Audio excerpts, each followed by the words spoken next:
Apple Music Classical elevates your listening experience like never before. Enjoy a catalog with over 5 million tracks and find just the one you want with a powerful new search. You can even Shazam classical music pieces playing around you, then locate them directly in the app. Save your favorites and add them to playlists or explore expert recommendations for key composers, instruments, periods, and more. Apple Music Classical, the app designed for classical, included with select Apple Music subscriptions, now in the App Store.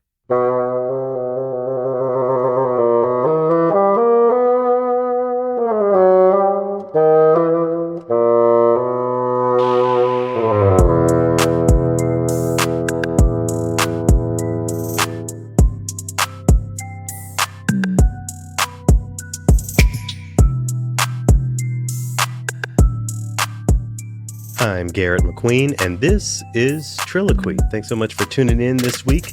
It's good to have y'all back for another week, and it's good to be back here in Studio G. I had a couple weeks over in New York, and it was incredible, I gotta say. If I had to use a word, I would say incredible.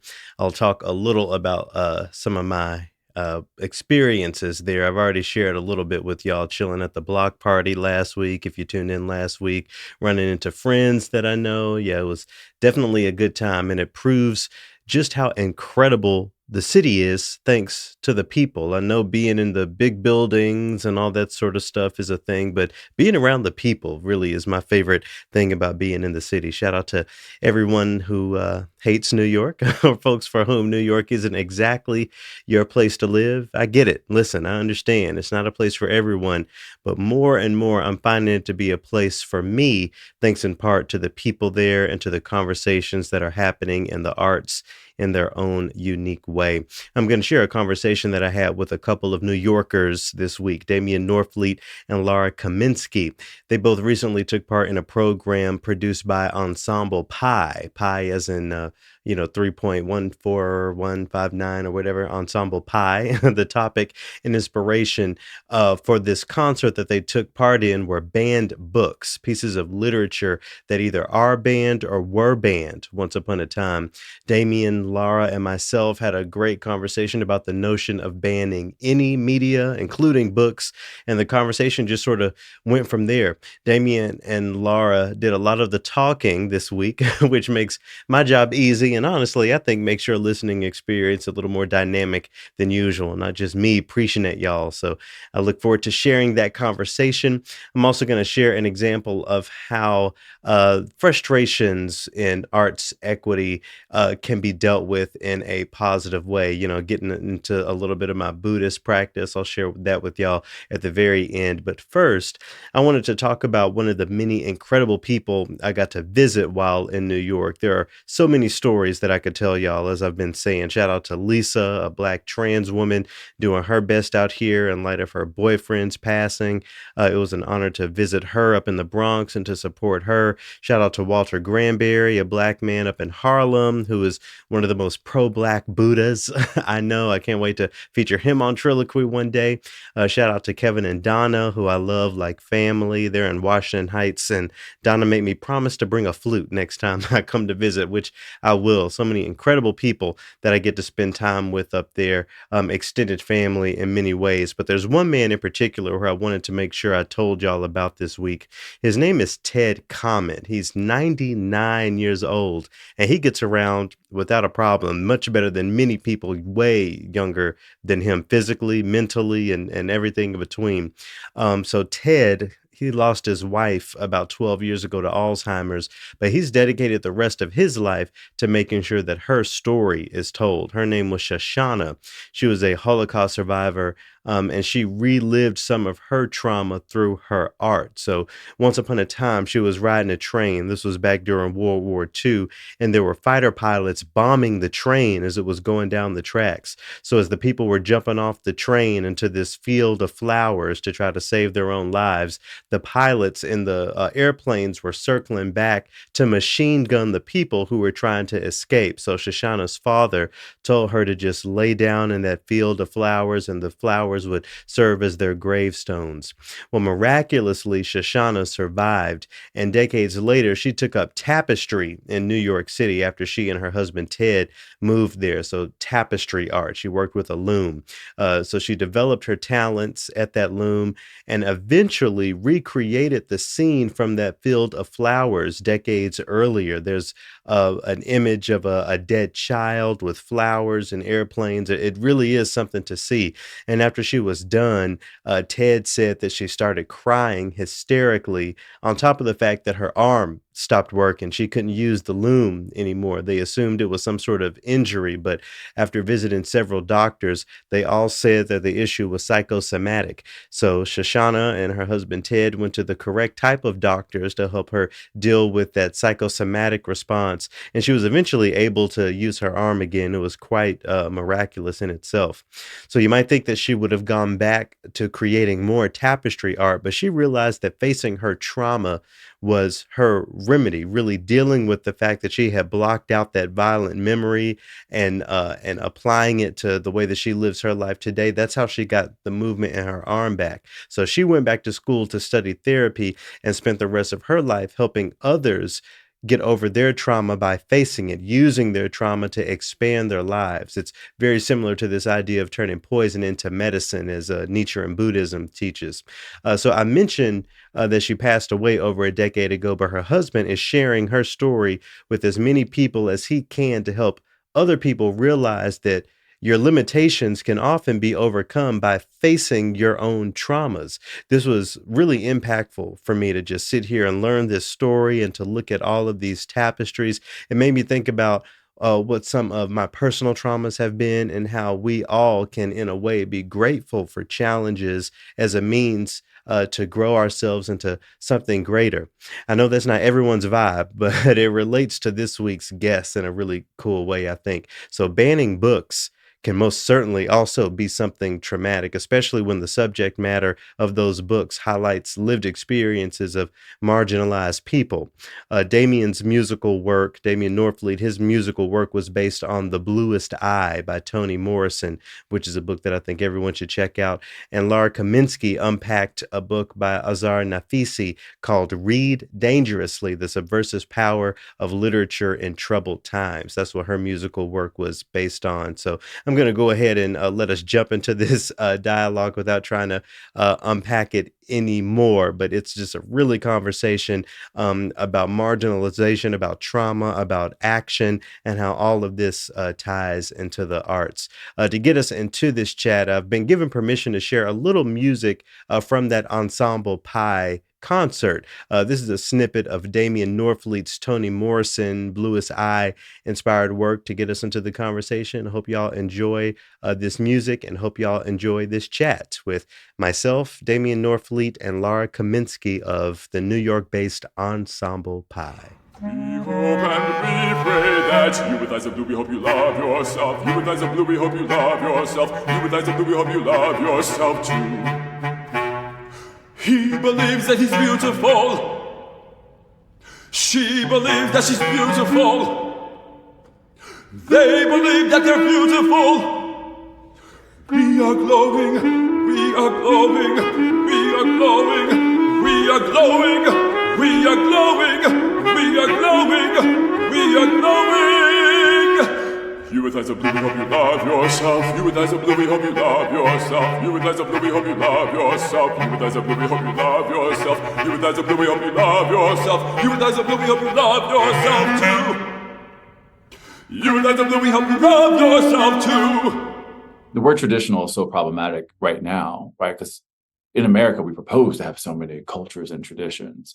So it's like, which tradition gets to be the one? Because sure, maybe our music is not only out of maybe, I dare say, antiquated Western European practices, but it's also not traditional, like as far as like African musical traditions. It's also not traditional Native American music traditions. So I don't necessarily have a problem with the word traditional. I just feel like the word traditional needs to be either, we need to add it to our list of hyphenated words we like to use, or just be more specific. But I think I know what you're asking. And my answer would be no, it doesn't bother me at all, because that is kind of the point of what we do, is to try to break new ground in ways, I mean, the fact that we only commission living composers and stuff adds to that. So, no, that doesn't bother me. No, it doesn't bother me at all. Yeah, Laura, I'll ask you the same question, and what I'll add to it is your experience and your trajectory as a musician. Do you feel like this type of work is in alignment with your general trajectory as a creative, or have you found yourself branching off into ground that you weren't expecting? I'm going to start by speaking to you about something you said in your first question to Damian about being outside the box. And I think the way I think about this and about Ensemble Pi, but how I think about most of the constructs within which we operate as artists and as citizens, is that we always keep thinking that there are these boxes. But I actually push this challenge back and say, don't think outside the box. There is no box. Mm. So for me, with Ensemble Pi, yes, they tend to play traditional Western classical instruments that were mostly European, but they don't always. And they've incorporated a lot of instruments from other cultures and other parts of the world, and they've integrated them as as needed for different kinds of projects. So it's not about the instruments. I would say that a unifier is that everybody is trained and reads notated music, but they also know how to improvise. And that's not true of what one would think of as a traditional classically trained ensemble, because a lot of people who have that training are not able to improvise and they're scared to improvise. So that's already something that puts this kind of traditional ensemble outside the box. Another thing is they are not a normal configuration of instruments based on what are standard groupings for chamber music of classical Western traditional music. So they're a mishmash of instruments, and they're specifically 20th/21st century because they incorporate so much percussion. And that is not something that was found in chamber music of prior centuries in the Western tradition. Now, I lived in West Africa for over a year, and there was percussion in everything. And what was different was when there were Western instruments integrated into that. So I think all of this cross-pollination is what makes it all exciting and rich. But I think the thing that's most unique about Ensemble Pi isn't about what they play, what instruments they play, or how they were trained. It's how they think about building programs. And I think that that's the thing that's most important. And that's what my great affinity for them as an ensemble is rooted in, as well as the fact that they're fantastic musicians. But what it is that, and this is a question I ask when I give lectures about, why do we make music and what is the purpose of the arts, is you ask a group of young musicians, well, you're finally going to get your debut recital. What are you going to perform? And most people don't know what they want to perform. They say, well, my teacher told me I should play this, or I know how to play that piece and I sound really good when I play it. And I just look at people who think that way and say, that's not a reason to make music. The thing that's unique about Ensemble Pi, and there's many ensembles that were founded in the 80s and onward that really embrace this notion of programmatic, thematic, contextualized concerts. So they enter into every single project they do with an extra musical idea. It's not about a piece, although it could be a piece motivates, like, I love this piece, we're going to put it on this concert. What's this piece about? And then build a theme and then commission new work or find new work, other works that exist that relate to the theme. So how they build their program is not just this piece sounds good next to this piece. And if they're going to play that piece, then it would be good to pair it with this one because of who's playing or what style it is. It's not about that. It's about this intellectual idea. And so and I'm not saying it's a pedagogical thing, but it's a storytelling. So even in pieces that have no text. And I mean, Damian's a singer and an actor. So, even when you're not involved, the pieces tell stories and they're always linked. So every concert is about one idea, and it's usually an idea that's challenging or criticizing or asking questions or lamenting or pushing for social change. Yeah. And one of your recent projects has been on the theme of literature, specifically literature that some consider controversial, some of which that has even been banned. Before we get into the specificity of this program, Damian, why do you think it's important to engage or revisit this idea of banned literature, the practice of banning books? Book banning. So I'm going to start at the end and then maybe backtrack a bit. So, our country is kind of in this, trying to think of a nice euphemism, but I guess I don't need one. We're in this weird rise of fascism, Mm. right? So it's kind of hard to separate our book banning from the things that happened in other fascist countries and nations, like more specific, I guess most specifically Nazi Germany, right? I mean, Nazi Germany had that whole thing when, it's how did they try to preserve the race? What did they call it? They called it like the Herrenrasse, right? Which I think is just German for master race. And they just kind of went through and systematically got rid of all publications that weren't in alignment with their proposed ideology they wanted for their people. So I guess that's the part about book banning that is so scary to me, is that all it does is reek of that in my mind at first. But then the other thing is that, and I spoke about this a little bit on another interview that Laura and I did together, actually. And it's what is the purpose of book banning right now in 2023? And it's, you talk to some people or you listen to some people who are in support of these kinds of actions, and they quickly parrot things like, it's going to corrupt our children, and we want this kind of certain this, and we don't want that, and we don't want this. And I mean, that's just ignorant and silly. I mean, especially when it comes to the things they're talking about, like homosexuality, bisexuality, asexuality, everything, all the sexualities that aren't necessarily heterosexuality, Mhm. and in other just lifestyles that aren't just necessarily choice.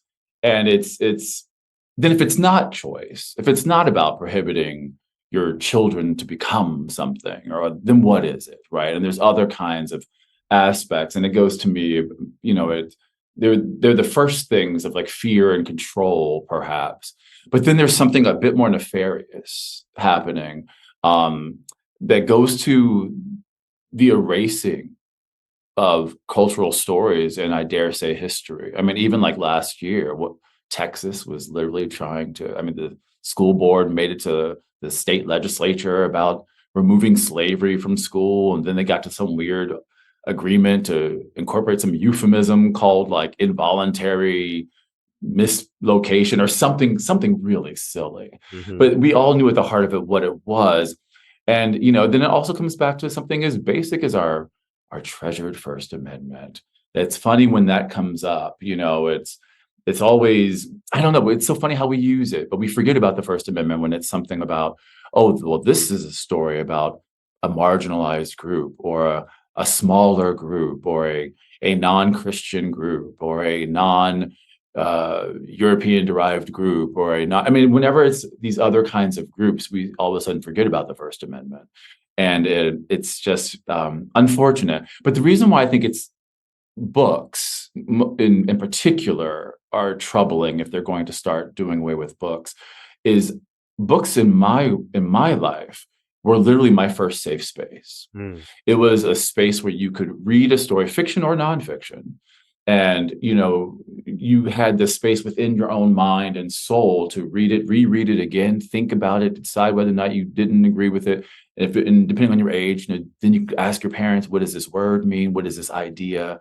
But it's also a way that you can, I feel like we're also in this weird space in our country where you get attacked from whatever direction just from publicly thinking about a topic. and books provided me back then a way of again, having a safe space to think about things. But it also does the opposite. Books are way more personal.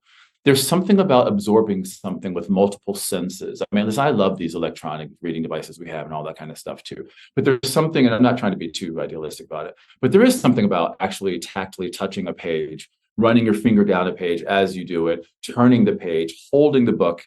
I remember falling asleep with a book before. And then you also have the access of giving that book to another, and it's a physical gift.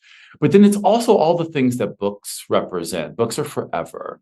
Books are things that not only the reader gets to read and reread and ponder, but the author does the same thing. I mean, as opposed to, well, first of all, let me just put this out there. You know how my ass is. When I get on a tangent and it's going the wrong way, please reel me in. But Of course. there's something about that. I mean, books aren't these statements off the cuff. They're not public speeches.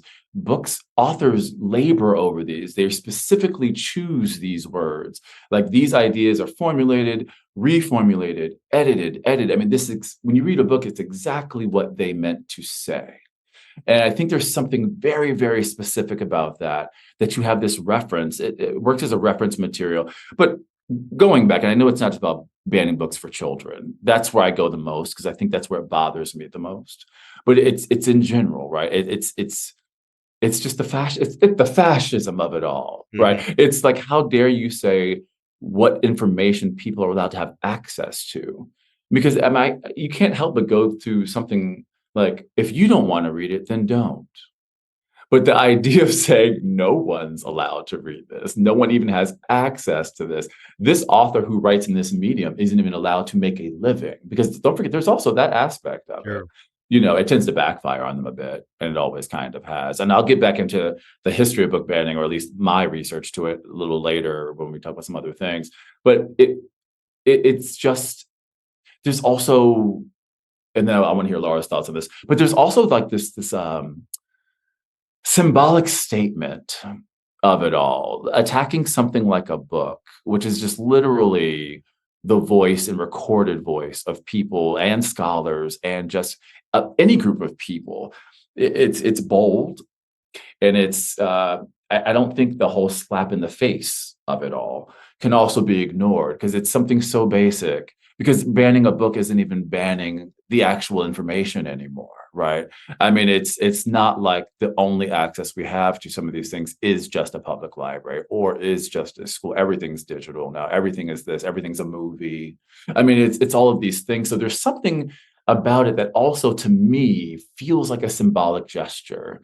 It's another way of telling people, it's an assertion of authority in a lot of ways, more than it is about preservation of some kind of societal standard of something. To me, it comes more down to this assertion of authority.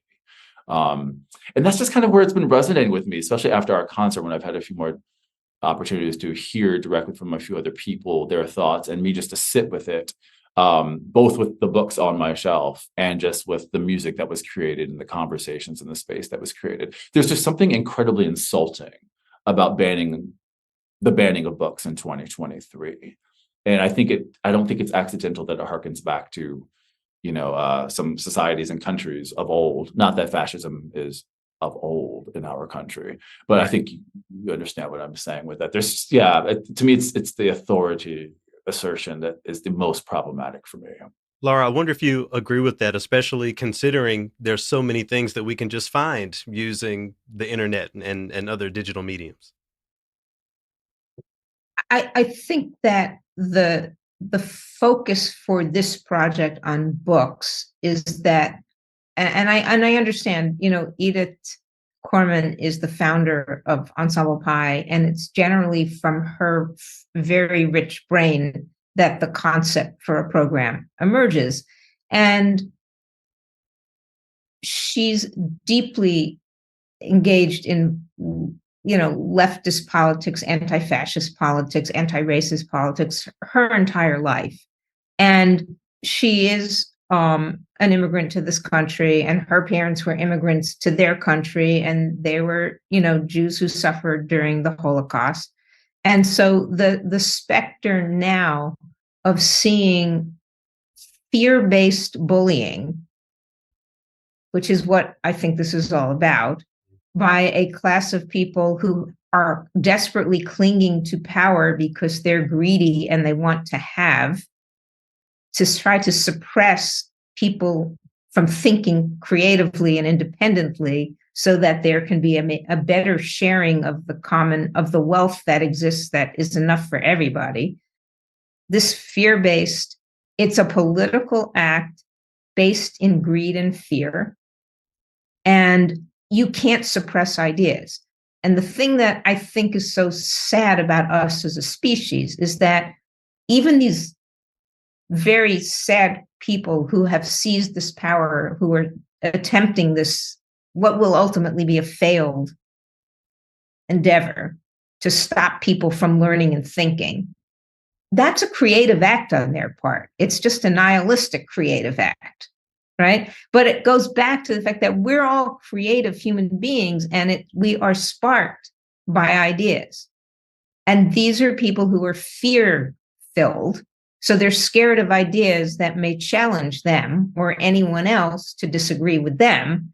So because they have power, they're trying to stop everything. We all know they're going to fail. But when I think of the hundreds of thousands of little kids who are trans, who would have found some solace in reading a book, or somebody who's a first generation immigrant who came here without documentation and had to live in fear as they worked their way through being welcomed legally into the system, and what that was about, that's helpful.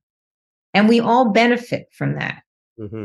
Just as we benefit from a novel that, just takes us on flights of fancy, that takes us out of who we are. Like, I don't want to read books about people like me.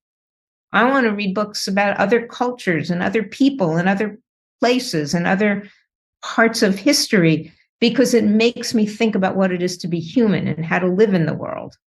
And so the notion of these, maneuvers to stop people from being curious, they're going to fail. It's just really sad that in the short term, while they're doing what they're doing, lots of people are being, in the immediate, imperiled. I want to pick up on one thing Laura said. I mean, a few things. This is why I love talking. First of all, I met Laura not too long ago, and I think we've quickly developed a very interesting relationship, which I enjoy greatly. But there's two things I wanted to say, and I do think that they are ultimately perhaps going to fail on part of their agenda or project.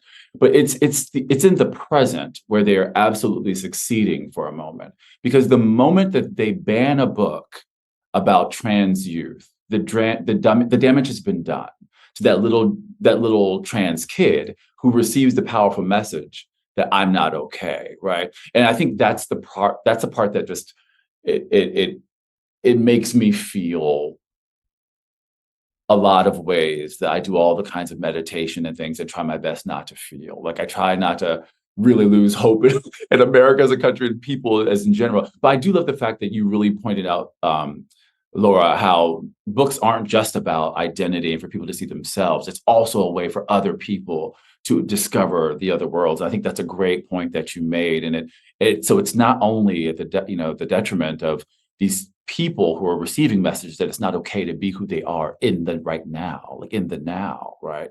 It's also hugely detrimental to people who are actively trying to learn about these other cultures and societies. And maybe these books are the only place they can see them or learn about them, because our news media may or may not cover it, depending on where you live and what's your news media station of choice. Sometimes these books are the only ways you have access to. And I think that's a really good point you brought up, Laura, about it's not just for the people who are no longer seeing themselves in these books. It's for the other people to have opportunity to learn about those cultures. I think that's a fantastic point. I mean, the notion of somebody writing a book and or composing a piece of music or choreographing a dance or making a painting, it's a completely, on some level, what we do as creative artists is completely useless, right? Nobody is fed, nobody is made healthy. No, nobody's life is saved except that it saves lives. Right. And it's an essential, it's like if you are a creative generative artist, it's essential to who you are. Like you can't be or do anything else. And what you're doing, people say often, artists, they're so narcissistic, they're so self-absorbed. They're not. They're about the most generous people that ever exist because they're plumbing into the depths of what it means to be a human being. And, how do we get born? Why do we die? And what do we do along that journey? And reflecting upon that in whatever way they want to do it, whatever their medium is, whether it's through brush on canvas or physical motion, with dance or a bunch of words that make coherent sentences. It's about trying to understand human existence and to be brave enough to live in that space, to do that work and then share it and let other people be touched by it and challenged by it. That's an enormously noble and generous act. And I'm not talking about whether it's good art or bad art or who it's for specifically. Those are different kinds of conversations, but just that the notion that there is a group of people whose purpose on the planet is to share this thing, this creative endeavor about who we are, and whatever the specific of the story is, that's really scary to some people who don't want to ask that question and don't want to know. So with all of that in mind, I wonder, Laura, if you could speak to what brought you to the Nafisi that was the basis of your work and sort of what inspired you to, move forward and not just reading in the literature, but creating something from it. So actually, it's actually, I thought about this and I think Damian will have a different story about how he chose what he was going to make his piece about.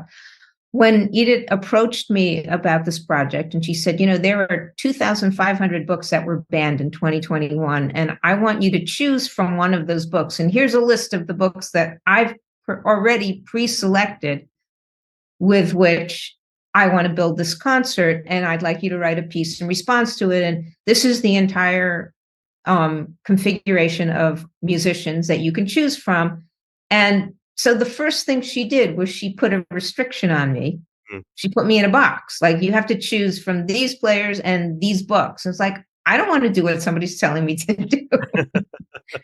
So I said, okay, I have to think about this for a while. And I've read so many of the books that were on her list. And it was just like, I felt I couldn't comment on any of them because they were already perfect.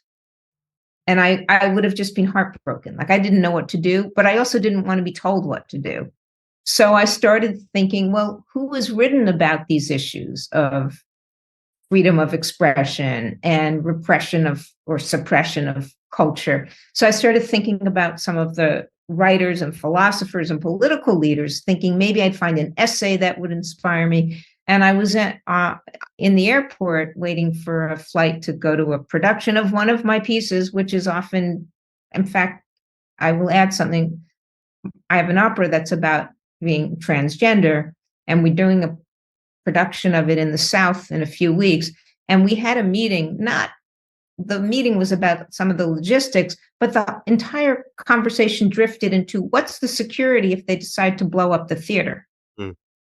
Like, do you see what I'm living in this realm? We've had protests before, but we're living now in this is an open carry state.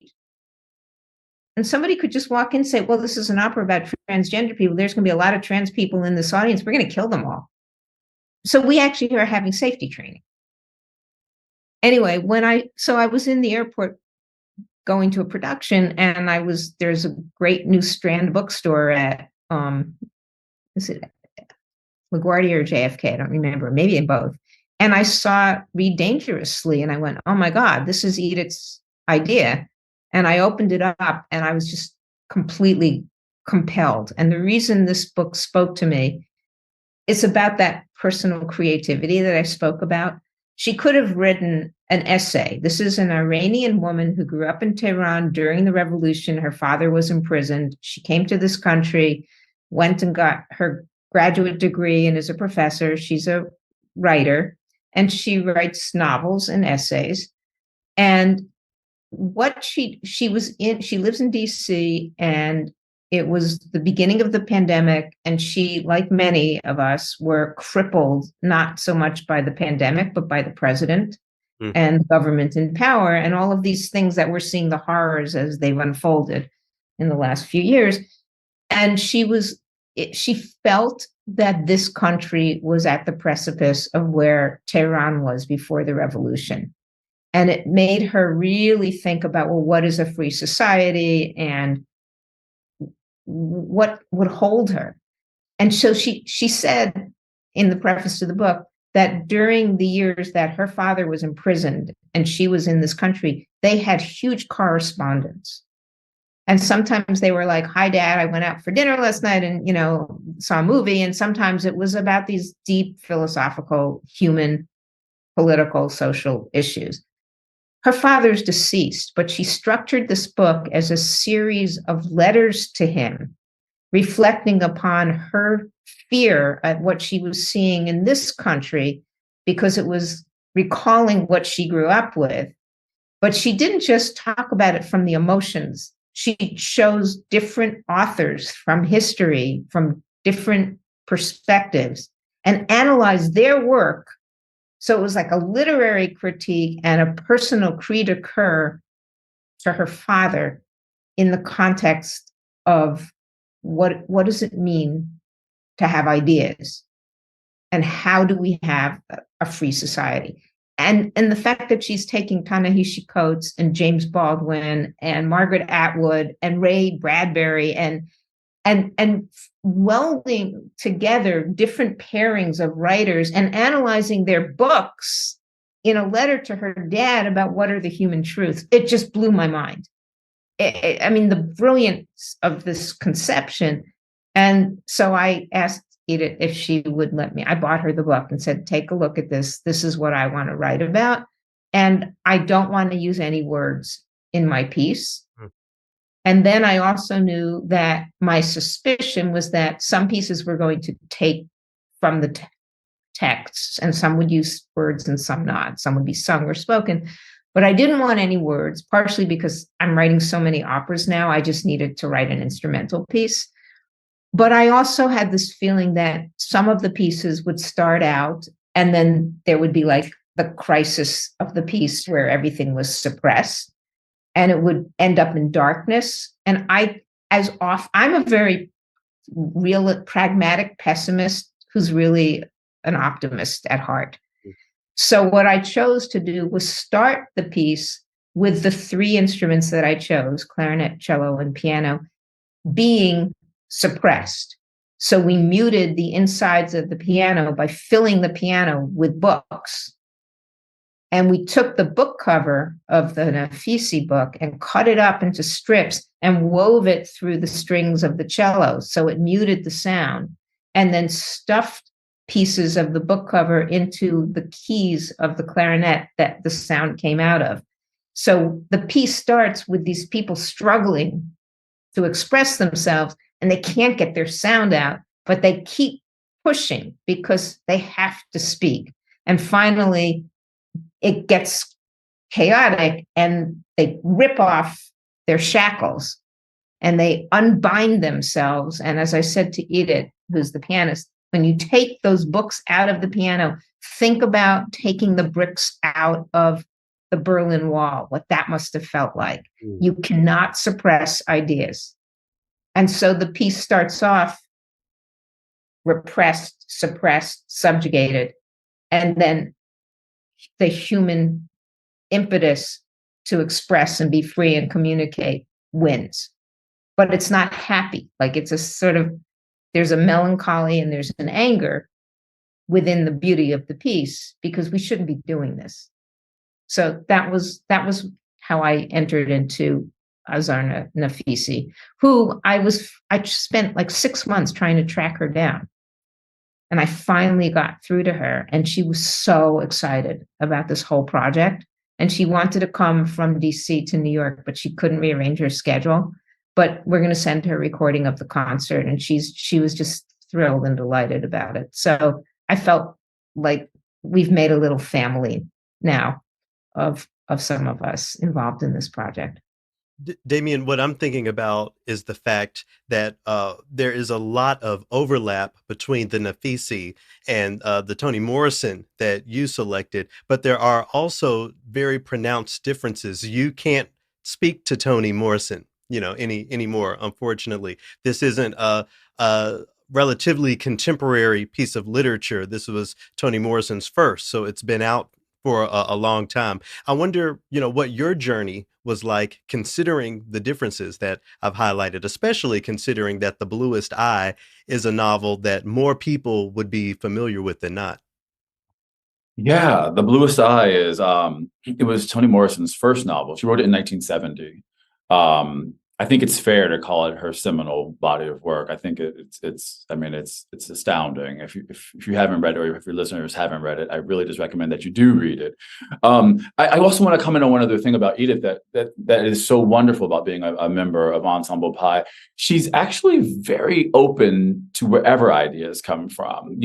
She's very generous that way. And I'm not sure where the book banning idea actually originated. I mean, we've been talking about it for a while. I know I said it pretty early on. It's one of my passion projects, just like Reparations Now. That was definitely Edith. As you know, Garrett, you spoke to her about that one before. She's very passionate about reparations. But I think our violinist, I think actually kind of was the genesis for our immediate past concert. But Edith is very open that way, and everything becomes a discussion. And with that in mind, before Edith actually announced, like, yes, this is what we're going to do next, because she gets all these ideas and then she does kind of make the decision about which one we're going to do. I before it became an official concert idea, and it was just me musing, I actually didn't start with The Bluest Eye. I actually started with a few other books because I tend to kind of start in this weird macro place, and everything gets distilled down to smaller things. And I couldn't help but remember, the Bible was once banned in several places. Shakespeare was banned in several places throughout time, and still is occasionally. But even something as current as Harry Potter was banned as recently as 2019, right? So going through all of those things, I came back to a conversation that actually I had with you last, Garrett, and this is what actually made me kind of come to this an idea that's more present with me.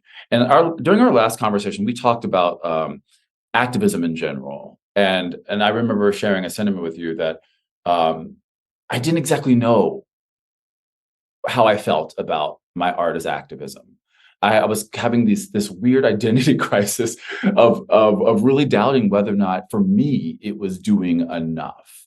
I remember sitting in my Harlem apartment and literally hearing people braving the pandemic and police violence and everything else happening, but they were going to be out there marching because they physically had to do something, have their physical voice heard, not a literal voice heard, not an artistic one that can be open to different interpretations. They wanted a very specific message to be understood.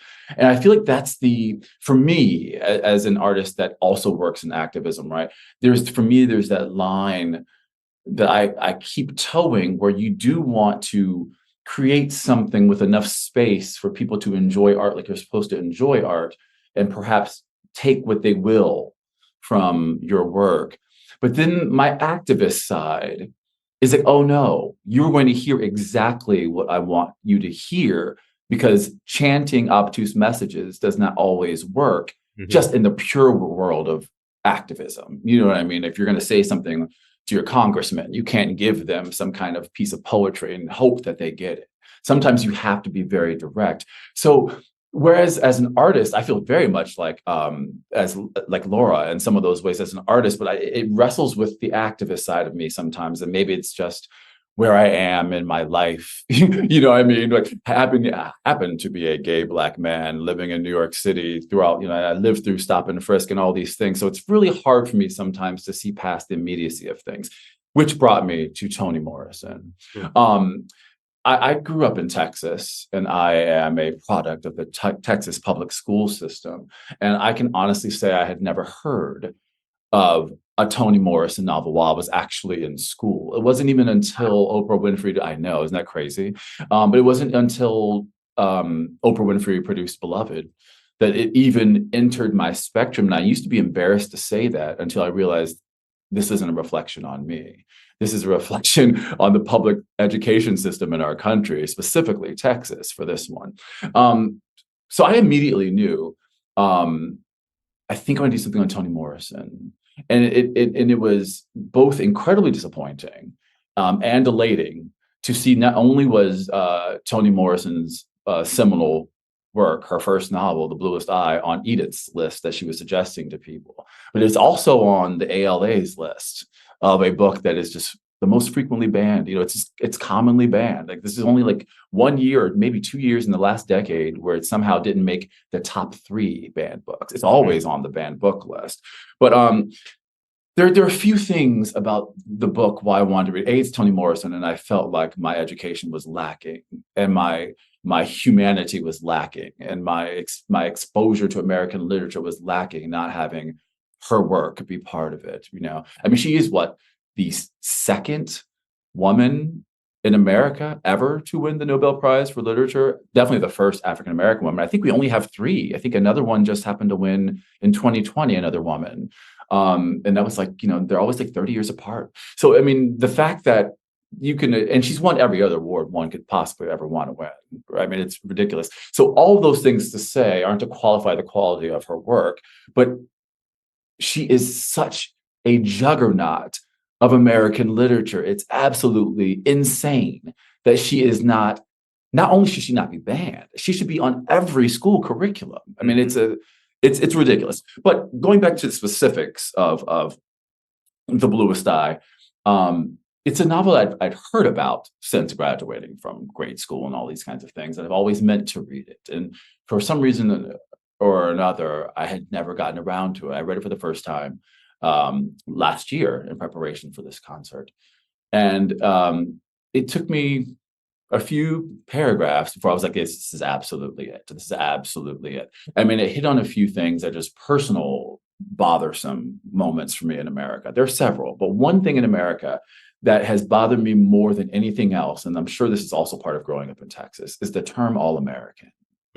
And I know it's in some ways supposed to be this resultant idea from our concept of being a melting pot and all these other kinds of things, but it's not. We don't really have a melting pot. We have a bleaching pot here, right? Because this idea of forced assimilation to become this melting pot. But anyway, this idea of all-Americanism, it's great. Blonde hair, blue eyes, da da da da da. Looks like you came from the Midwest, da da da da da. Which again, by the way, is stunningly similar to Hitler and Nazis' idea of their Herrenrasse. I mean, it's also blonde hair, blue eyes. And I would love to think, oh wow, what a great coincidence.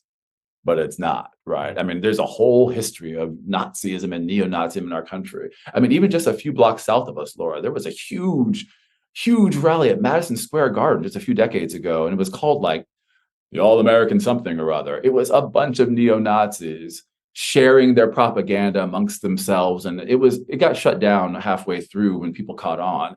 But I mean, it was allowed to happen. They had to apply to be in that space. So all these things were very, very real. And so I came to it from this idea of All-American, which is more harmful than anything else, right? It's not inclusive at all. Oh, sure. May I jump in on that? Because you just said something so right on that I just have to applaud you for it.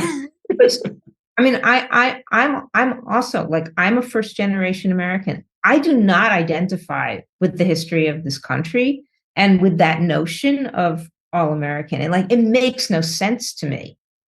And I think that that's a little bit of what motivated what was the freedom, in a way, of identity politics when we started to say, well, yeah, I'm an American, but I'm this kind of an American, because very few Americans identify with this brand. And so that's when we became very conscious of all of our multiple identities. The problem is there's a lot of us who are something Americans. And there's Absolutely. more of us who are something Americans than are the people who think they're the all Americans, and they're scared. Exactly. And that's what this struggle is about right now, that there's more hyphenated peoples who make up this potentially United States, although we're pretty disunited now, than the people who have this image of what an American is. Hmm. And they're losing power and control. And Yeah, they're never going to realize that identity that they hold on to. yeah. The problem that has started to arise, though, is that they've gotten smart. I mean, they're going to lose all these battles, but in the meantime, they've divided up a lot of the hyphenated Americanisms. Like, different kinds of Americans are now wary of each other because those guys still have more money and power and they know how to manipulate things, even though they're in the minority, and they've gotten the good guys fighting against each other. But we should all just say, screw that, man. We got to fight the all-American guys so that this beautiful, pluralistic, hyphenated culture can just be. And we can all be different, and we can all share in this vision of a democracy, which is a place that should welcome all kinds of people, and we should all have an opportunity to succeed because there's enough to go around. And that's what they're all afraid of. And they've created a real disaster that I hope we can get out of. And that's True. well, I was just going to quickly say that's what one of the things I appreciated so much about the synopsis of the book Read Dangerously is that there's so much overlap. So it's not a single tracked story, but it's one that tells so many of our stories. At the same time, Damian, while The Bluest Eye can be seen as specifically about one Black woman who wanted to be different, there seems to be application that goes far beyond that specificity. Yeah, And that's what makes great art, is that sure. there's a specific story and a universal truth. Yeah, and in addition to that, let's remember that this hyphenated thing is not accidental. I mean, this isn't just something happens in conversation. It's on government documents, right? Like when you fill out something for your ID card or driver's license, I mean, you have to figure out what box you are, and some people only have the option to fill out that box, and it starts from grade school on. But the other thing about the thing isn't just the all-Americanism. That was the first thing about the book that bothered me. But the other thing is that we just have to really remember that, as we witnessed in the last election and the two elections before that, when Democrats did well, not just the last one, Black women in this country have been shouldering a very interesting burden, figuratively and literally, right? Not only have our women been raising everybody as children in this country and support, and let's not forget how much they rallied and literally got so many Democrats like united and all these kinds of things. And this book really illustrates just the trials and tribulations of being a Black woman in the country. But the other thing it really, really pointed out that was the most touching thing for me is the trauma.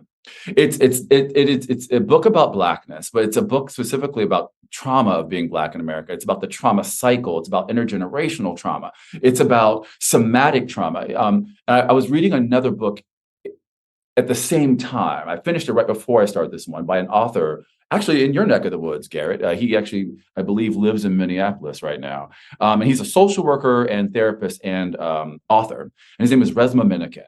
And he wrote this book called My Grandmother's Hands that deals with trauma.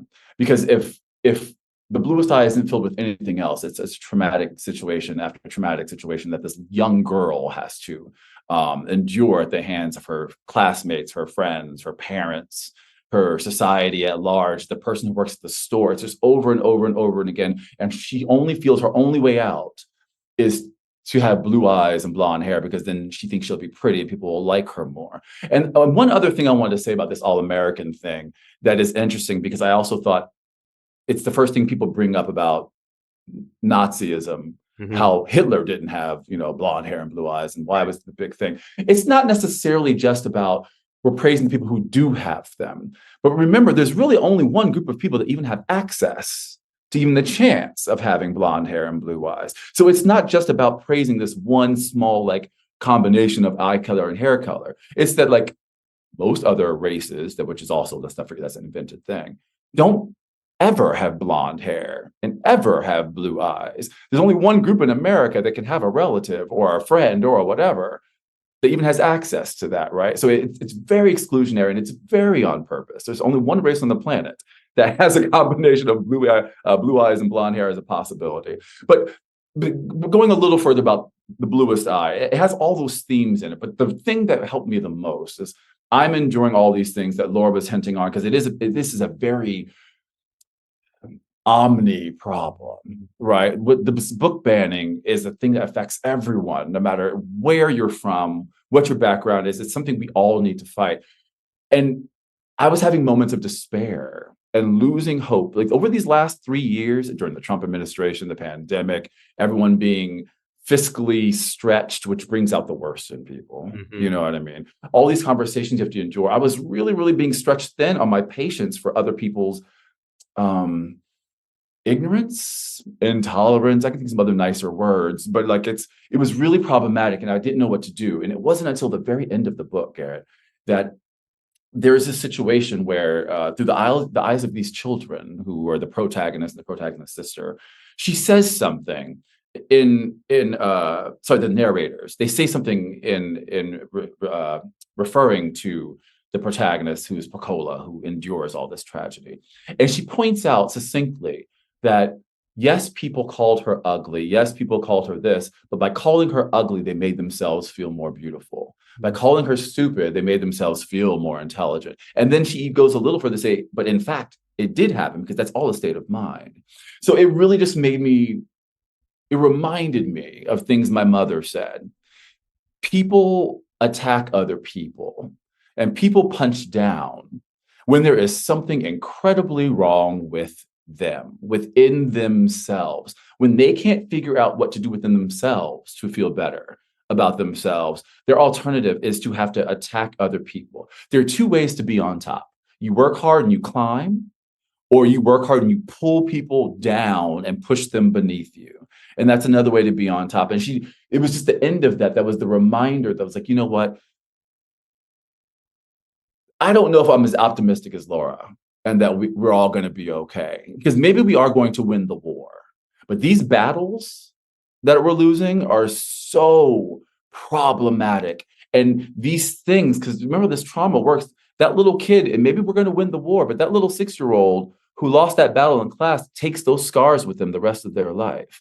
Like they don't necessarily just go away. You tell a child that they are wrong or ugly or incorrect or don't belong when they're 6, they remember that when they're 26. They treat their children that way when they're 36. Like it just doesn't go away. And I think that's why I get so worked up about the immediacy of trying to fix these problems now. And gosh, Laura, next time we hang out, I'm going to try to absorb some of your optimism and really try to take some solace in that, like maybe in the long run it's going to work out. But my ass just cannot see past tomorrow sometimes. I cannot see past my niece and nephew, who are these little brown mixed kids in school. Let's just not forget, we're not that far away, that like, not only are these standards of beauty given to us and like encouraged to attain them, but like Black people were doing things like pouring lye all over ourselves and bleaching our skin. I mean, not just too long ago, that boy at the wrestling team had his hair shaved off. Yep. Because they didn't think that his dreadlocks or his braids were acceptable at the time. I mean, now box braids are acceptable. But I remember growing up when people couldn't wear braids to school because it was unkempt or whatever the words they want. It was too Black, right? And it's all these things. And so all of these things upset me. And they were so parallel to my life within The Bluest Eye. These things that happened to this young girl and her father and her mother and her grandparents. Because Toni Morrison is brilliant in outlining how all of these things weren't just one little girl and it didn't start with her. She's very brilliant in outlining how it's been generational. But she offers this little glimmer of light at the end that I was able to take with me and kind of keep going a little longer. Because listen, ideas of secession and all these things, I was like, let their asses go. And if they don't, I will. Like, I was really like, I don't even know how to interact with certain people. I didn't have the patience. I didn't have the knowledge. I didn't have the grace how to interact with some of these people in America right now. And The Bluest Eye in the last few paragraphs, really, without any kind of exaggeration, no hyperbole detected in this following statement, it really reignited my little tiny candle of hope that maybe, like Laura said, maybe we are going to win and it'll be okay. Because it is hard to see that finish line past all the bullshit that's happening. Like, it really, really is. I mean, we're getting into a pretty heavy existential conversation here, but Is it existential though, or is it yeah, actually applicable in real life right now? but it's about our existence as human beings, because I actually think, unfortunately, that it isn't possible to think that we're going to end up with a better world and a utopian world, because first of all, we don't learn from history. So it's not like we can say, I mean, my mother's in her 90s and she grew up in Europe and living in bomb shelters and had a lot of people killed around her. And she remembers the burning of all the books. And she said, she's frightened for this country now. She said, this country is falling into all of the same structural problems that led to World War II. And we're seeing it around the world.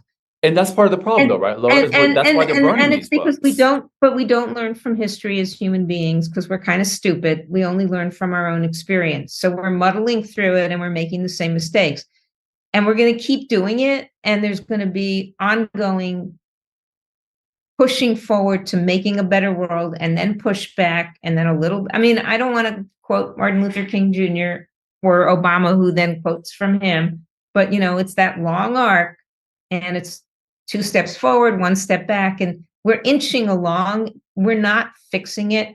But what I do, I always try to hold on to this, which is, and I shouldn't just use him, but there was one Hitler and a handful of disgusting followers, and then a bunch of disempowered people who they kind of had a choice, but they kind of didn't.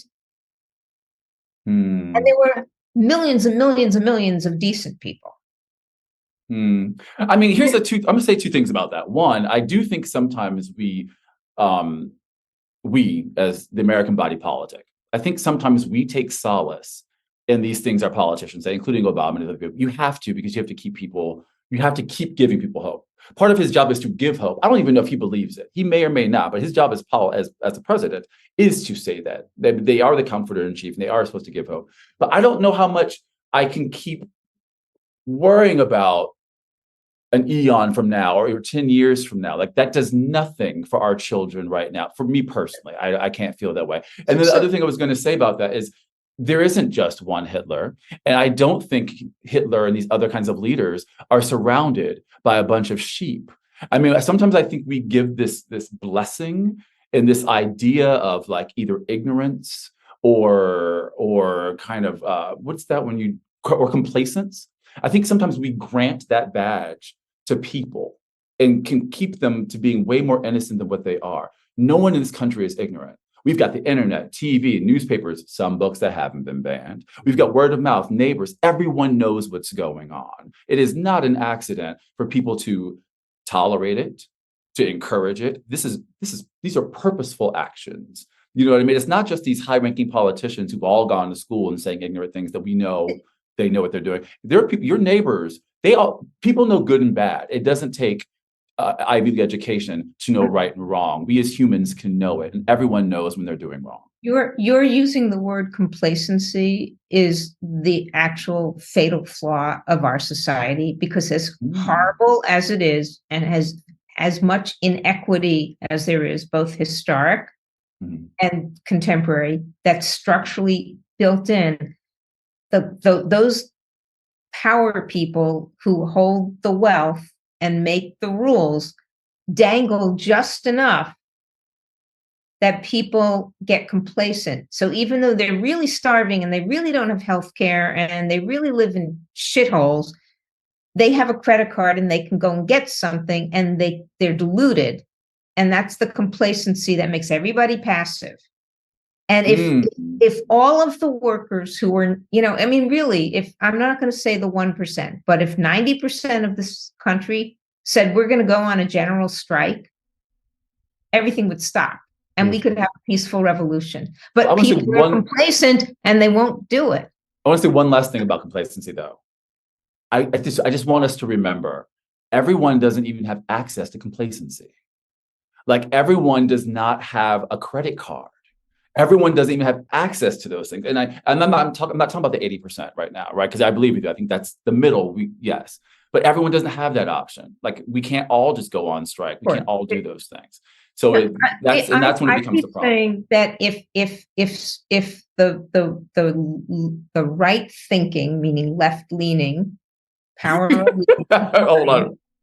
right, I know these terms would just say to all the minimum wage workers, all the paid off the books in cash with no rights workers, all the underpaid people in not-for-profits, like at all levels, from the fringe who are struggling to just survive to people who are just working hard and they can't really advance. And while that top layer is stealing more and more and more, if the really well-off foundations, political leaders, billionaires who have the right humanistic thoughts would just say, go on strike, we'll pay all your bills while you go on strike, but don't go to work and don't service all those people. I hear what you're saying. I hear what you're saying. This is a thought, this is a thought problem. But what happens when everything collapses? Who loses the most on that? But two, I will put this out there and I will challenge you both to this thought, and I could be completely left off. This is how Damian feels on Wednesday, May 17th. I may feel differently tomorrow. But most people don't do as far as doing the right thing because they don't want to. Like, just like you said, most people could do X, Y, and Z. They could do X, Y, and Z. The biggest thing from keeping them from doing it is because they don't want to. Trump didn't elect himself. You know what I'm saying? Like all these policemen didn't get off from killing people. All these crimes we could list, they didn't forgive themselves. Like people don't do because they don't want to do. Like we have to get people to want to do it first. It's just like this whole thing about equity we're talking about. Like as far as we like making things equal and stuff, remember, it's not just giving people who don't have. People who have to be willing to give away for things to be there. And no one wants to do that. That's why things aren't moving. People don't want to give things away. I mean, it's people don't want change to happen at the rate we need it to happen. Because if everyone did want it to happen at that rate, it would, right? I mean, we can all figure out a way to all watch the Super Bowl. Right. We can all figure out a way, like we can all figure that out.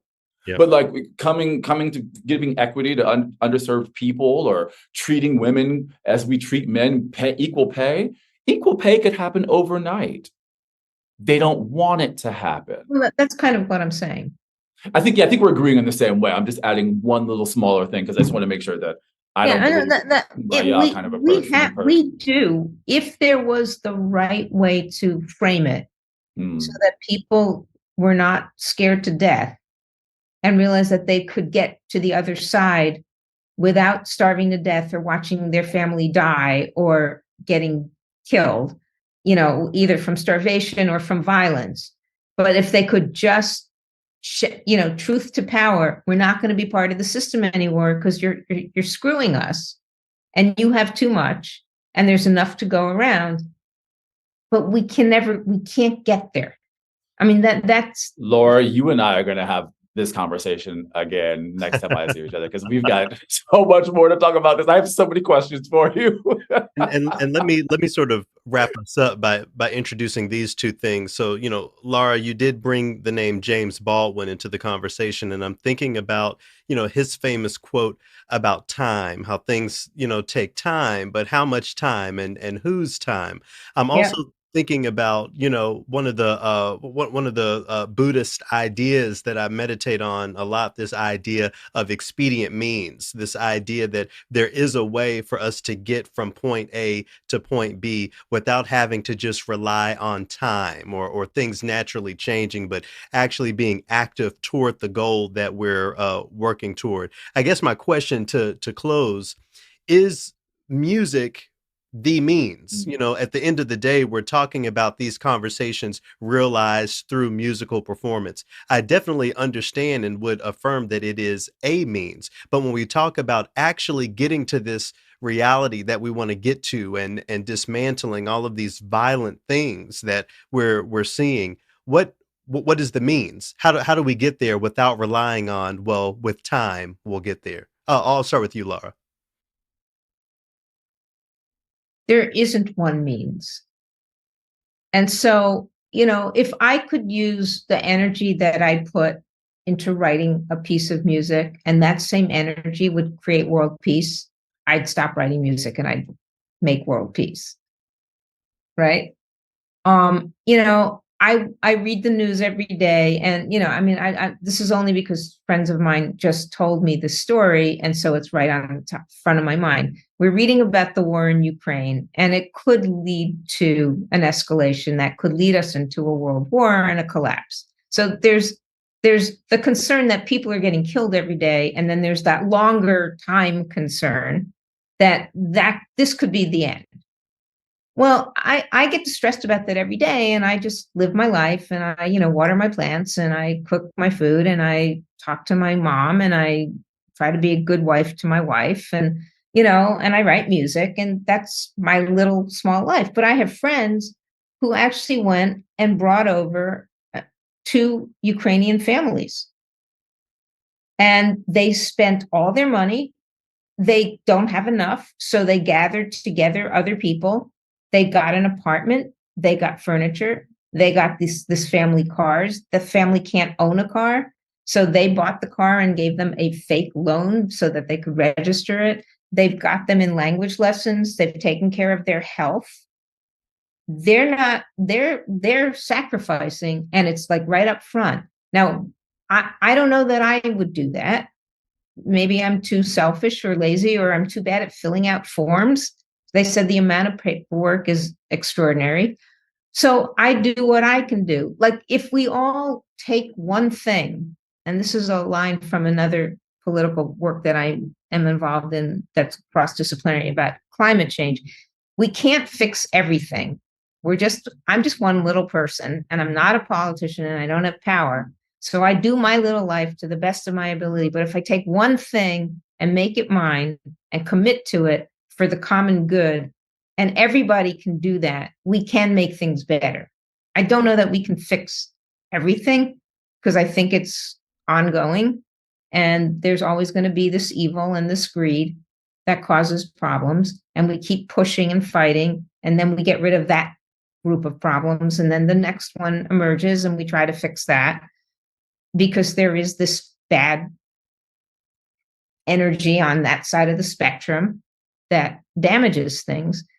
So, when Olivier Messiaen was in a Silesian labor camp during World War II, and he wrote the Quartet for the End of Time for 4 musicians. He was one of them. For the broken instruments that were there, they had no heat.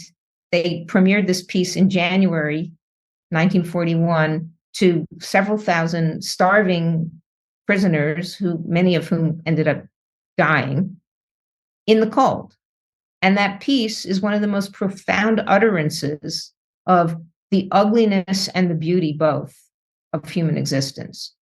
And the millions and millions of people who have been touched by it since then, there's a value to that. Did it specifically save a life of somebody in the camp who was starving that day? Probably not.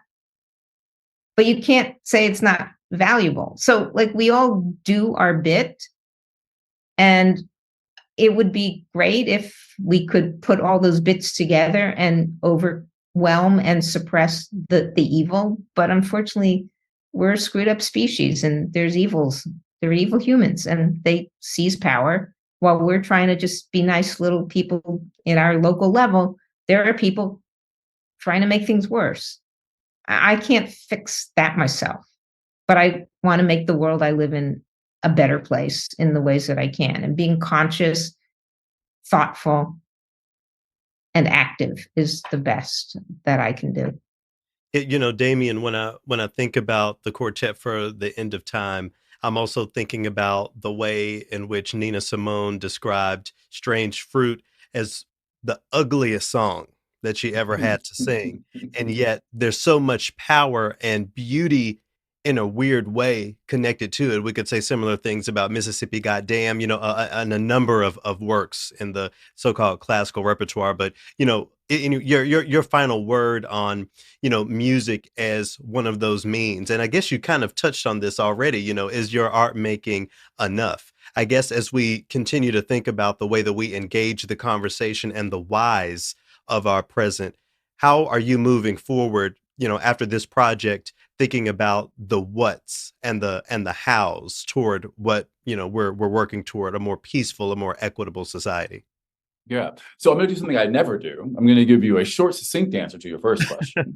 The answer to your first question, do I think music is the means? I'm going to simply say yes. Hmm. And it's not just on my opinion. I'm going to say it because I've seen it happen before. Like in our worst times on planet Earth, in times of war, this and the other, a popular artist will give us an anthem, and even whether it be "We Are the World," I mean, I bet you know what? The person who's probably going to save our world is Beyonce. Like it's probably just somebody with that. I mean, somehow music does cross lines, right? It does. I mean, whether it's just the rhythmic of a drum that's very similar, reminiscent of the beating heart. I mean, we have all kinds of studies about these kinds of things and waves and what the actual somatic effects they have on us. But the less heady answer is yes. I mean, music has been the only thing in my life that I have seen and witnessed cross all these kinds of lines, literally stop people in their tracks, literally make people understand things they couldn't have understood before. And this conversation actually got me to this answer because, like I said, the last time we spoke, I was not sure. I mean, I wasn't even sure at the beginning of this. I was more sure after our concert on Monday. Hmm. And I'm even more sure now. I mean, just because we've seen it happen. So we know that's going to happen again. I mean, musicians hold a special place in history, in mythology, in reality, whether you go back to Orpheus or you go back to some other figures that some people won't recognize. I say their name because they're from the African canon and not the European one or American one. We're just not as familiar with that, right? Laura, you probably know that you did all that work in Africa, though. But I would say yes. And it is the thing. And like, I just had a few conversations after our concert from complete strangers who said things to me. And it was one of those kinds of conversations where you're like, I love hearing all these thoughts, but we literally have to be out of here in 5 minutes, and I still have to pack up these crotales and change clothes, and you're just like, I have to go. But there was nothing more than they wanted to do than to share their positive energy with me out of gratitude that I shared something with them. It didn't matter if I was speaking on something specific on a topic that they didn't necessarily relate to. The sound of my voice and the sound of these crotales and the sound of just my feet walking on the stage did something to them. And I was like, yes, it is the answer. What I'm doing does make a difference. And I needed that because I was questioning it like nobody's business. I questioned it like I really needed that. And maybe I needed this question to help solidify that. But yeah, I do think music is the answer because it's been the answer before, whether it's hymns in church. I mean, every church service, everything's solidified with song and music. And maybe that is just the solution. Maybe we need more anthems about, I don't know, maybe we need more talking about. I love that you feel that positivity about making music and making beauty, because it is, Milan Kundera once said, even in times of greatest distress, human beings organize their lives according to the law of greatest beauty. Like we seek beauty and goodness, and the broken people who don't do a lot of damage, but most of us actually do. We want it to be calm and beautiful and shared.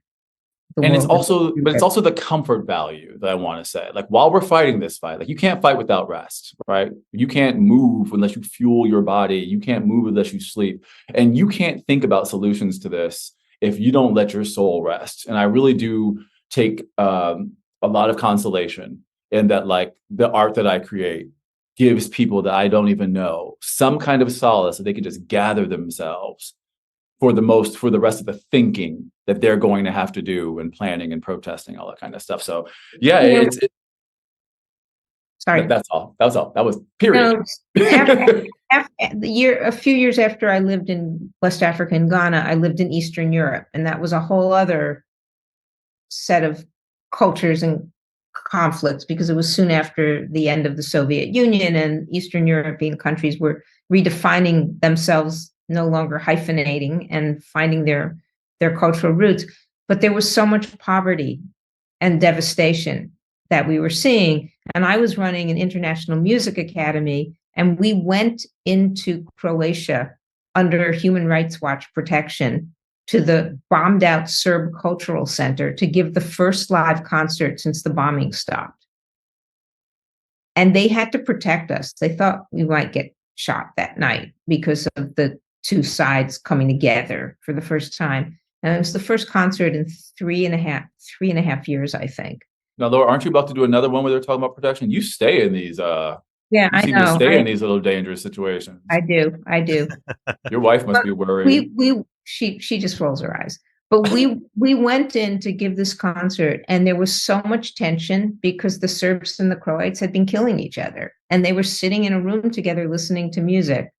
And at the end, people came up and they were literally like grabbing my face and the musicians' faces and hugging us and crying. Said, Yeah. we haven't had any music for 3 years. Maybe we can go forward. And unfortunately, we don't have to even go that far for these tragic situations. I mean, Minneapolis, New York, Yeah. Florida.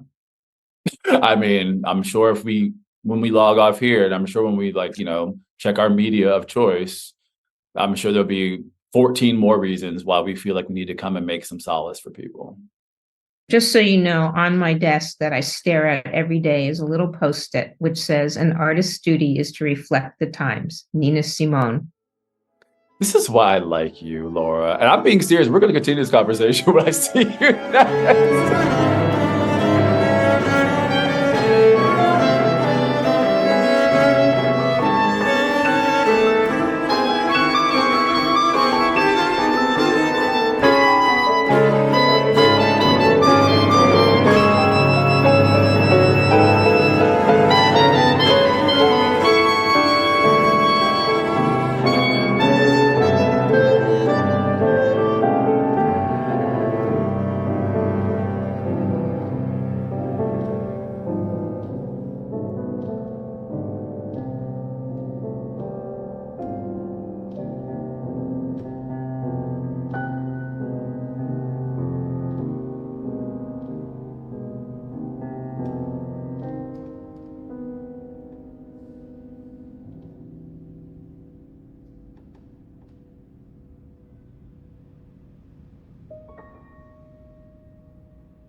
A little bit there from the work by Lara Kaminsky, inspired by the Nazar Afisi novel. A real pleasure to chat with them, and a pleasure for me to get to share that conversation with y'all. They promised me part 2 of that dialogue the next time I'm in the city, so I'm definitely looking forward to that as well. So if you want more information on Damian or Lara, Ensemble Pi, I will have links in the description. Be sure to check out all of their work and to support new music that speaks to the times, just as Nina Simone inspired us all to do. So I was riding so high in New York that gravity did its damnedest to pull me down for a minute. This work of equity and liberation in the arts comes with a lot of people who want to do the work and end up being a little harmful along the way, even impeding some of that work. So I'm going to highlight how I had an opportunity to traverse that little challenge and keep my spirits high for this week's Trilloquy. We're going to transition into the Trilloquy with a tune that I kept repeating in my earbuds on the subway in New York. This is a song called Wildfires, music by Salt, S-A-U-L-T, if you've never heard of this artist. Really beautiful track that highlights the spirit and direction of American classical, really speaking to the times, as we all should be doing in American music. All of that to get us into this week's Trilloquy. Here's a bit of it. Wildfires by Salt.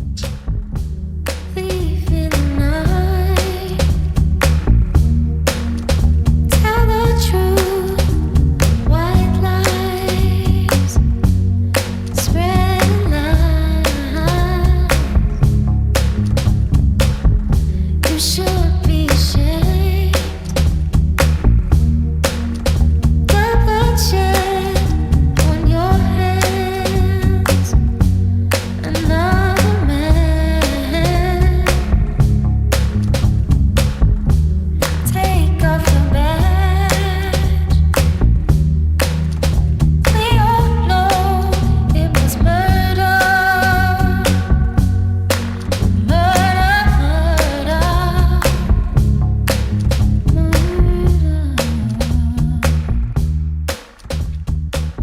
Isn't that a phenomenal song? Shout out to Salt. Hope y'all will check them out. But to the Triloquy for this week, let me offer a real quick recap for context. So, back in 2020, as many of y'all know, I was let go from a pretty big radio job because I didn't believe in their programming direction or their programming decisions. And their incoming music director decided to write a think piece about why I was wrong for what I did and how folks like me just need to behave if we actually want to make a difference in the field. I guess I'll throw that in the description if y'all want to see that. But the author of that piece had an interaction with my partner while I was away. I understand that there was talk about how great my impact is in the field and the direction classical radio needs to go. And the conversation that was had with him, what was said to him was, well, if you want to appreciate the work that Garrett is doing, you can let him know instead of shitting on him to get a few clicks on your blog. I'm sure that's not what was said verbatim, but that's the spirit of it based on what I understand. Love and hip hop, that we could have love and classical as well. But anyway, so I'm getting this news an hour or so before I have to get on stage in New York, being the classical agitator MC that I'm known to be in certain spaces. And I was feeling a bit frustrated. People love to tell you how much you're needed and how important your work is in private. But when the machine is watching, it's a different story, right? I'm sure many of y'all know exactly what I'm talking about there, the DMs and support, and as opposed to the public statements of support. Anyway, I had a mind to get on social media and to do my own mudslinging or even to send a few rude text messages to certain people. But I started to think about my fortune. I already told y'all about the people that I was getting to meet in New York and how I'm always also on the ground supporting composers and helping music makers' dreams come true and be realized. These are opportunities that I don't take for granted. And especially to get to do all this work for audiences that are interested in a renewed approach, dare I say, decolonized approach to classical music. Will throwing bad energy into the world come back to me as positive energy, or should I try to find a way to turn this poison into medicine? That's what I started to ask myself before I just reacted. We were down at the New School. I was down at the New School in New York when all of this came down. So I found an empty room and I did some chanting. I did my Nam Myoho Renge Kyos.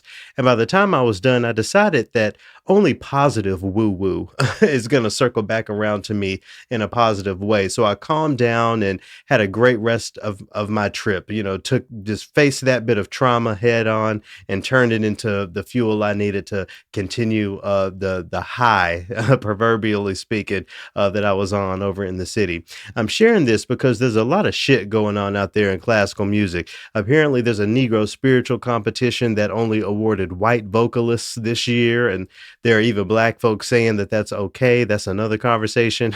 The new League of American Orchestras report is out, which I think I'm going to talk about next week. Spoiler alert. Classical music is still marginalizing black and brown folks, but what's new? Again, I'll get into more of that next week. I could go down the list, but at the end of the day, we got to do something good, something positive. This isn't to say that we should respond to injustice and continue marginalization and a colonized approach to classical music with a soft hand. I guess really what I'm saying is that there has to be a way of creating value around these issues. Poison into medicine, just as I was talking about with Ted Comet before and his late wife, how she did that. We have to figure out how to do a little bit of that to make this change, because that's what I see as the future. We've done it a certain way for a while. We're still getting the same data, the same marginalization, the same practices. It's time to flip it around and see if maybe positive approaches can do something. Let's take the time to teach. I think, and look, I understand that a lot of people believe that it's not our job to teach people how to be whatever or how to do whatever. There's Google, that's what a lot of people see, but that's what a lot of people say, but I don't see another way of creating a more equitable world without doing a little bit of that work. Let's take the time to practice our patience and to figure out a way to publicly and privately respond to injustice in our field and in the world around us in a way that points us toward actual progress, measurable progress. I know that it can really feel good to tell someone off. And this isn't me saying that there isn't a place and time for that under certain contexts, but there has to be that bridge building and that dialogue that can get everyone facing the correct direction. What's most important to me is that we have to take the time to really stand in our values. Are our values hate and division, or are our values equity and liberation? I don't believe that we can liberate classical music, decolonize classical music without some cross cultural dialogue and collaboration. And for people of color, for marginalized people, that requires us to take our racial drama, our racial trauma, that is real and that is valid, and to challenge ourselves to flip that around and use that as the fuel to engage some of these naysayers, engage some of these white people who are out here doing the wrong thing, so that all of us can go there together. I challenge each of you listening to reach across whatever aisle you consider an aisle between you and other people's way of thinking in this field of so-called classical music, and see what value you can create there. And give all your haters a shout out. Shout out to all my haters. I love y'all. Thank you for listening. You inspire me across past, present, and future. Shout out to everyone who's pushing in their own way to shift this classical industry into something that matters and can be engaging for all of us. And shout out to all of you for joining me this week and listening to yet another rant. Happy Juneteenth. That's going to happen between now and the next time I talk to y'all. Black people, do your best to do nothing. This June 19th, I know that I'm going to do my best to do nothing. And I will talk to y'all again next week. Thanks so much for tuning in. Peace.